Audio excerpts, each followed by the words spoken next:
사랑합니다. 지난 시간에는 기체의 압력과 부피 관계에 대해서 배웠어요. 이것은 일정한 온도에서 기체의 압력을 높이면 기체의 부피는 줄어들고 기체의 압력을 낮추면 기체의 부피가 늘어난다는 보일의 법칙이었습니다. 이번 시간에는 기체의 온도와 부피 관계에 대해서 배워보도록 하겠습니다. 교과서는 146쪽부터 149페이지에 있고요. 자, 교과서, 노트, 필기도구 준비되셨죠? 시작하겠습니다. 기체의 온도와 부피 사이의 관계를 살펴보려면 자, 부피에 영향을 미치는 걸 다시 한번 생각해 볼게요. 기체의 부피에 영향을 미치는 것은 바로 압력과 온도였어요. 그런데 자, 요번에는 온도와 부피 사이의 관계만을 알고 싶어요. 온도가 올라갔을 때 부피가 어떻게 되는지, 온도가 내려갔을 때 부피가 어떻게 변하는지 알고 싶다면 압력은 어떻게 해야 되죠? 압력은 일정하게 유지시킨 상태로 온도만 변화시켜 가면서 부피를 관찰하면 되겠죠. 그래서 여기에 압력이 일정할 때라고 하는 자, 요런 조건이 붙게 되는 거고요. 그다음 이제 아래로 내려가 보면 온도가 높아지면 입자들이 더 활발하게 운동하면서 기체의 부피는 증가하게 되고요. 그래서 온도가 높아지면 기체의 부피는 증가하고 온도가 낮아지게 되면 입자들의 활동성이 둔해지겠죠. 그래서 온도가 낮아지면 기체의 부피는 감소하게 됩니다. 그 결과가 아래 그림에 있습니다. 다음 그림을 다시 한번 해석을 해볼게요. 온도에 따른 기체의 부피 변화와 자, 입자 운동을 한번 살펴보면은요. 자, 먼저 온도를 높여봅시다. 자, 온도를 높였어요. 그럼 기체 입자의 운동 속도가 활발해지겠죠. 그래서 기체 입자가 아주 활발하게 운동하기 때문에 기체 입자의 운동 속도가 증가한다 라고 표현을 했고요. 그 다음 이렇게 활발하게 운동하는 기체 입자들이 벽면에 충돌하는 횟수가 증가할 거예요. 다다다다다다다 이렇게 움직이는 게 다다다다 움직일 때보다 훨씬 더 용기 벽에 충돌하는 횟수가 많아지겠죠. 그럼 이렇게 충돌 횟수가 증가하면 어떤 일이 벌어지느냐? 바로 이런 식으로 용기의 벽들을 여러분들 치면서 여기에 있는 이 피스톤을 위쪽으로 밀어 올리게 되면서 기체의 부피가 증가하는 이런 결과를 갖게 되는 거죠. 자, 다음 반대로 온도가 낮아질 때 자, 온도를 한번 낮춰 볼게요. 온도가 낮아졌어요. 그럼 기체 입자의 운동이 점점 둔해지겠죠.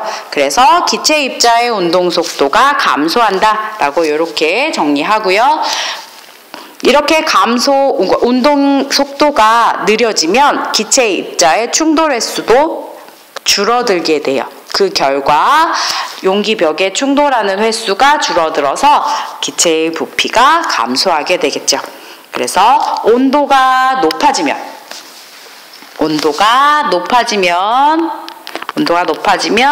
기체의 부피는 증가하고 그 다음 온도가 낮아지면 기체의 부피는 감소하게 된다 라고 하는 결론을 얻을 수가 있게 되는 거예요. 그럼 지금 이 그림에서 자, 다시 그림 지우고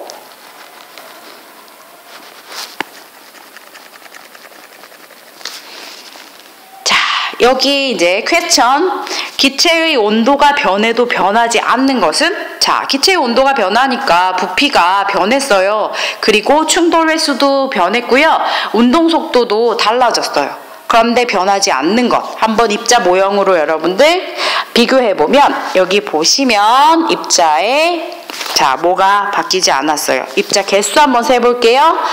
하나, 둘, 셋, 넷, 다섯, 여섯, 작은 거에서 세기 힘드네요. 자, 다시 이쪽으로 가볼게요. 하나, 둘, 셋, 넷, 다섯, 여섯, 일곱, 여덟, 아홉, 열, 열하나, 열둘, 열셋, 열넷. 자, 14개의 입자가 양쪽에 두 개 다 동일하게 있어요. 그래서 여기에다가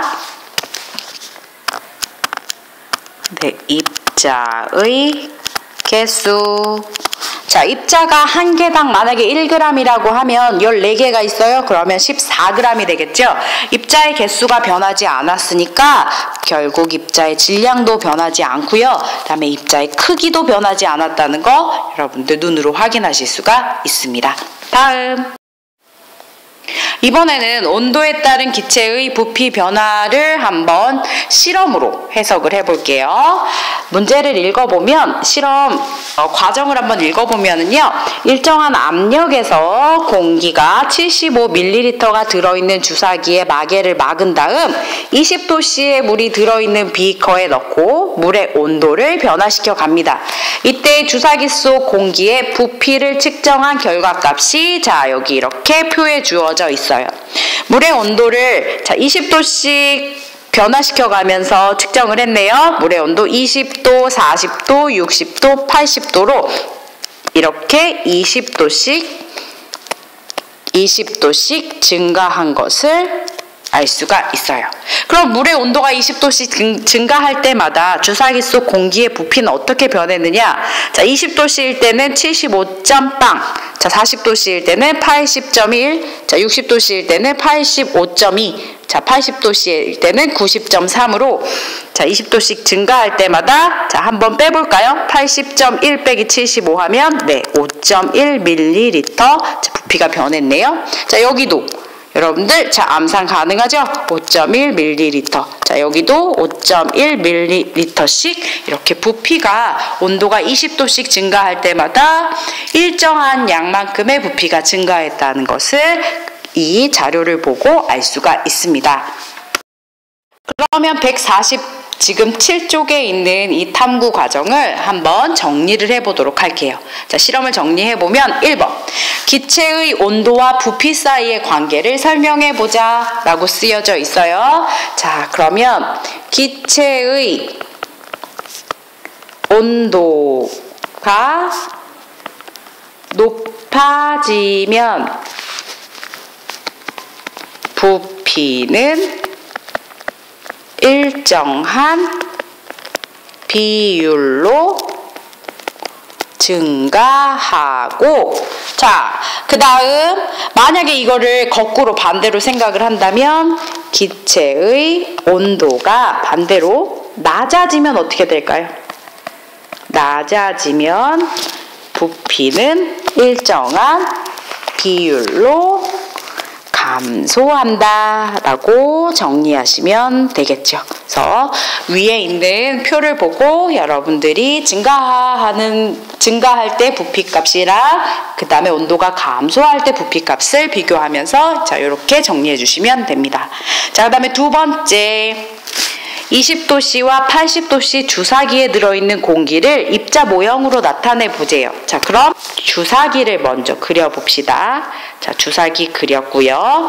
이때를 20도씨라고 합시다. 고무마개로 막았어요. 자, 위에는 피스톤이 있습니다. 자, 이렇게 피스톤으로 막혀 있어요. 선생님 4개만 그릴게요. 공기 입자 하나, 둘, 셋, 4개가 자 이렇게 운동하고 있는 그림을 그렸어요. 그럼 이번엔 80도씨 주사기에 들어있는 공기를 한번 그려볼게요. 일단 80도씨가 된다라는 건 온도가 높아진 거예요. 자, 온도가 높아졌어요. 주사기를 이제 그릴게요. 자, 주사기 똑같은 크기예요. 고무마개로 막고요. 온도가 높아지면 어떻게 된다고요? 기체의 부피는 증가하죠.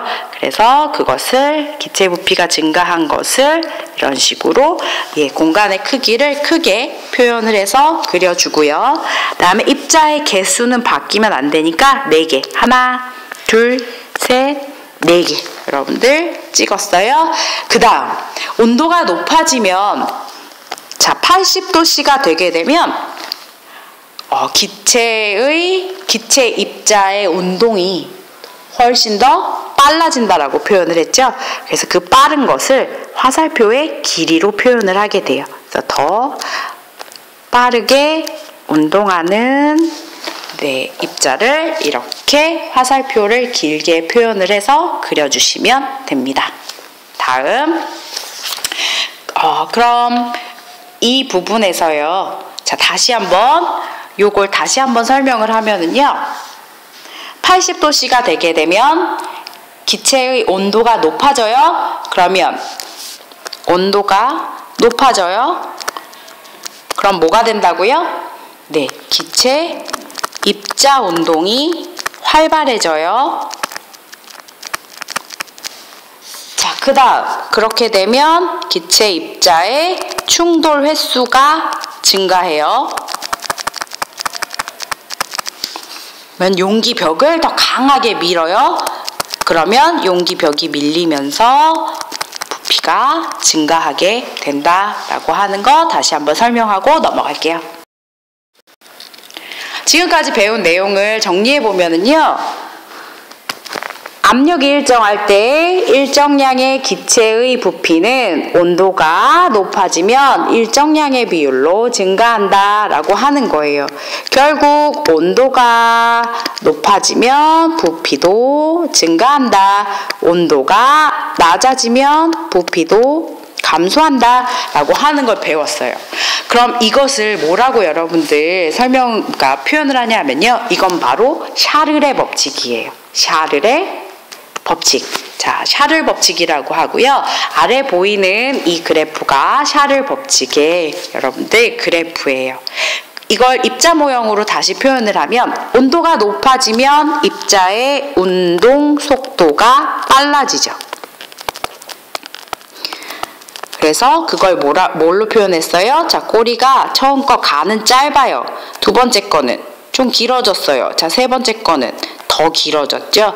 그래서 꼬리가 길면 길수록 더 빠르게 되면 입자의 운동이 더 활발해지고 더 빨라지게 되면 입자들이 용기벽에 부딪히는 이 충돌 횟수가 더 많아지고 더 강하게 충돌하게 되기 때문에 용기벽이 밀려나면서 기체의 부피가 처음보다 이렇게 증가하는 것을 볼 수가 있습니다. 샤를 법칙과 그럼 관계 있는 현상을 일상생활에서 한번 찾아볼게요. 첫 번째, 도로를 달리면 자동차의 타이어가 온도가 올라가죠.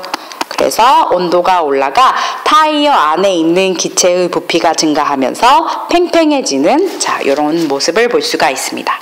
두 번째, 열기구 풍선 속에 공기를 가열하면 열기구 어떻게 생겼는지 아시죠? 이렇게 생긴 이 열기구 안에서 여기서 여러분들 가열을 시작하면 이 안에 열기구 안에 기체의 부피가 온도가 높아져서 기체의 부피가 증가하게 되고 그러면서 여러분들 이 열기구가 전체적으로 떠오를 수가 있게 되는 거예요. 다음에 세 번째, 찌그러진 탁구공을 뜨거운 물에 넣으면 탁구공이 펴진다. 자, 찌그러진 탁구공 안에도 뭐가 들어있어요? 네, 기체가 들어있죠. 그러면 이 기체가 들어있는 것에서 온도를 높여주게 되면 이 안에 있는 기체의 부피가 증가하게 되고 따라서 탁구공이 빵빵하게 펴질 수 있죠. 다음 네 번째, 공기를 불어넣은 풍선을 액체질소에 넣으면 풍선이 쭈그러든다. 자, 액체질소라고 한다는 건 여러분들 액체질소라고 하는 건 바로 냉각하는 거예요. 차갑게 온도를 낮춘다. 자, 온도를 낮춘다 라고 하는 표현이에요. 그렇게 되면 이렇게 기체가 여러분들 빵빵하게 이렇게 있다가 온도를 낮추게 되면 기체의 부피가 감소하겠죠. 그래서 이렇게 쭈글쭈글한 바람 빠진 것 같은 풍선으로 변신하게 되는 거예요. 다음, 물을 묻힌 동전을 빈 병 입구에 올려놓고 병을 두 손으로 감싸지면 동전이 살짝 움직인다. 자, 병이 있습니다. 병이에요. 병 위에다가 동전을 올려놨어요. 자, 동전을 올려놨어요. 그럼 이 안에는 뭐가 있냐는 거죠. 이 병 안쪽에 바로 기체가 들어있죠. 그럼 두 손으로 감싸게 되면 어떻게 돼요? 온도가 높아져요. 그러면 이 안에 있는 기체의 부피가 증가되죠. 그러면 여기에서 여러분들 이렇게 기체의 부피가 증가하게 되니까 위에 올려져 있는 동전이 들썩들썩 하면서 움직일 수가 있어요. 자, 마지막으로 오줌 싸개 인형의 머리에 뜨거운 물을 부으면 인형에서 물이 나온다. 자, 오줌 싸개 인형은 이제 학교에서 실험을 했는데요, 여러분들. 자, 이게 만약에 오줌 싸개 인형이라고 해봐요. 그럼 이 안에, 오줌 싸개 인형 안에 기체와 함께 이 아래쪽에 물이 들어있어요. 그럼 여기 뜨거운 물을 부어요. 그러면 여기에 온도가 높아지는 거죠. 온도가 높아지면 이 기체의 부피가 어떻게 된다고요? 이 안쪽에 있는 기체의 부피가 증가하게 돼요. 그럼 기체가 부피가 증가하니까 아래에 있는 물을 막 밀게 되겠죠. 그래서 물이 여기 있는 구멍으로 쭉 하고 이렇게 빠져나와서 마치 오줌 싸는 것처럼 보여지게 되는 거예요. 자, 다음. 자, 지금부터는 149쪽에 있는 스스로 확인하기 문제를 풀어보도록 할게요. 1번. 일정한 압력에서 기체의 온도가 높아지면 기체의 부피는 온도가 높아지면 늘어난다 체크하시면 됩니다. 2번. 일정한 압력에서 온도가 낮아지면, 자, 이번에 낮아졌어요. 그럼 기체의 입자가 어떻게? 둔하게 혹은 약하게 운동하여 용기벽에 약하게 충돌하므로 기체의 부피가 줄어든다. 자, 3번.